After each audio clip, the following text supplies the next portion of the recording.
बाजार में एक जादू है। वह जादू आंख की राह काम करता है। वह रूप का जादू है। पर जैसे चुंबक का जादू लोहे पर ही चलता है, वैसे ही इस जादू की भी मर्यादा है। जेब भरी हो और मन खाली हो, ऐसी हालात में जादू का असर खूब होता है। जेब खाली पर मन भरा न हो तो भी जादू चल जाएगा।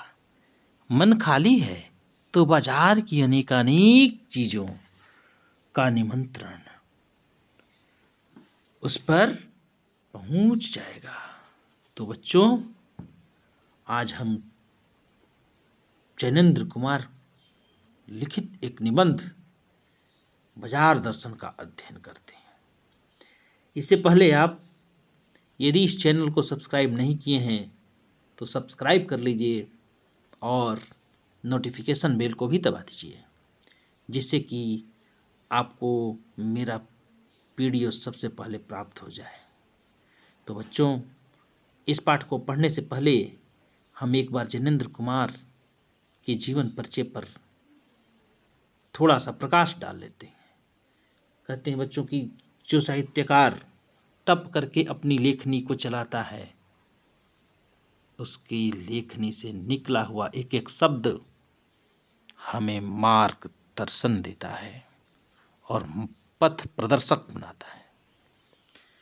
हिंदी साहित्य के प्रसिद्ध मनोवैज्ञानिक, कथाकार, उपन्यासकार व निबंधकार लेखक जैनेन्द्र कुमार का जन्म 2 जनवरी 1905 को उत्तर प्रदेश के अलीगढ़ के कौडियागंज नामक गांव में हुआ था। जैनेन्द्र उन महान कहानीकारों में से एक हैं जिन्होंने हिंदी कहानी के प्रारंभिक दौर को दिशा दी। साहित्य सृजन में कहानी संग्रह है फांसी, जयसंधि, वाताय, एक रात, उपन्यास में परख, सुनीता, त्यागपत्र और निबंध संग्रह मंथन, सोच विचार और पूर्वोदय। इसके बाद बच्चों, पाठ के सारांश के बारे में जानने से पहले मैं एक बात जरूर आपसे कहना चाहूंगा कि चकाचौंध और चमकता हुआ बाजार जब हमें आकर्षित करता है तो हम सब कुछ लुटा देते हैं। मन तो नहीं था, मैं बाजार चला गया। श्रीमती जी भी साथ में थी।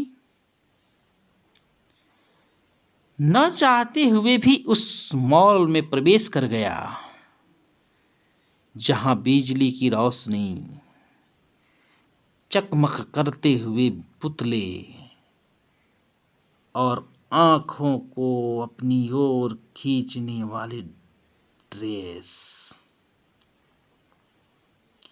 मैंने सोचा कि चलो अभी तो कपड़े की जरूरत नहीं है, कुछ दिन के बाद आएंगे बाजार, पर्व त्योहारों में कुछ खरीदारी कर लेंगे। लेकिन श्रीमती जी भी साथ थी। उन्होंने कपड़े की इस दुनिया को देख करके चकाचौंध से चमकते हुए बाजार को अपनी नजरों में बैठा करके कहती हैं, सुनिए जी, इस तरह की साड़ी तो मेरे पास नहीं है। अब मैं क्या करता। साड़ी खरीदी गई। घर आए, पत्नी जी ने कहा, इतनी साड़ियां हैं फिर भी चलिए एक साड़ी तो मैं खरीद ही ली। मैं सोच रहा था कि जब इतनी साड़ियां थी आपके पास, इस रंग की भी साड़ियां थी, तो फिर समय पर खरीदते तो अच्छा होता। या सिर्फ मैं सोच सकता हूं। लेकिन बाजार में जब एक उपभोक्ता जाता है तो वह क्या नहीं करता, और मैं मन महसूस करके रह गया। तो बच्चों, बाजार दर्शन की सार्थकता तभी पूर्ण होगी जब आप अपनी जरूरत की चीजें ही खरीदेंगे। तो चलिए देखते हैं कि इस निबंध का सारांश क्या है। निबंध का सारांश है प्यारे बच्चों कि बढ़ता हुआ उपभोक्तावाद, बाजारवाद का प्रभाव, बाजार का जादू और लेखक की राय, जीवन की श्रेष्ठता से जीने की कला, बाजार की सार्थकता और मनुष्य। चलिए देख लेते हैं कि बढ़ता हुआ उपभोक्तावाद क्या है। लेखक ने उपभोक्तावाद को उदाहरण द्वारा स्पष्ट किया है। लेखक के एक मित्र बाजार में मामूली सी चीज लेने गए थे, किंतु बाजार की जगमगाहट देखकर वह अनेक चीजें लेकर आए और सारा दोष अपनी पत्नी पर लगा दिया। लेखक के अनुसार वह सारा दोष केवल पैसे की गर्मी का है। कुछ लोग बुद्धि और संयम से काम लेते हुए पैसे को जोड़कर ही गर्व अनुभव करते हैं। लेखक ने अपने दूसरे मित्र के बारे में यही अनुमान लगाया, जो बाजार से कुछ भी ना ला सके और वे अपनी परचेजिंग पावर के हिसाब से ही खुश हैं। इस प्रकार वह भी उपभोक्तावाद के शिकार है। इसके बाद बच्चों देखते हैं कि बाजारवाद का प्रभाव कैसे पड़ता है। बाजारवाद अपने आप में बहुत महत्वपूर्ण है। लेखक के चरित्र ने भी बाजार की चकाचौंध को ही दोषी माना। जो लोग इस चकाचौंध के शिकार हो जाते हैं वह बुरी तरह फंसकर अपनी नुकसान कर बैठते हैं। इसका दूसरा उदाहरण यह है कि लेखक का एक मित्र बाजार की चकाचौंध में इस प्रकार फंसा कि दिन भर घूमने के बाद भी बाजार से कोई वस्तु खरीद ही नहीं पाया।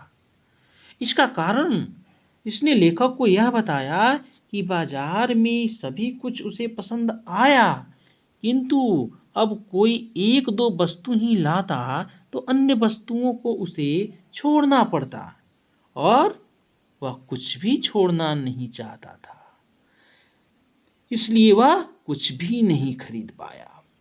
इसका लेखक ने यह अर्थ निकाला कि यदि हमें अपनी आवश्यकता का पता नहीं हो तो हम यह निर्णय नहीं ले पाएंगे कि हमें क्या खरीदना है और क्या नहीं, और इसका परिणाम भी अच्छा नहीं होगा। चलिए, जब परिणाम अच्छा नहीं होगा तो लेखक ने राय क्या दिया है वो मैं देख लेता हूँ। बाजार का जादू और लेखक की राय यह है। लेखक के अनुसार बाजार का जादू खाली और भरी जेब दोनों पर चलता है।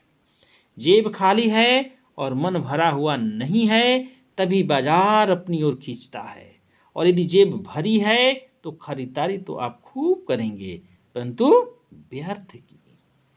अंततः आपके सुख की तुलना में दुखदाई अधिक होगी। व्यर्थ की चीजों की खरीदारी से बाजार का जादू और ज्यादा प्रभावी होता है।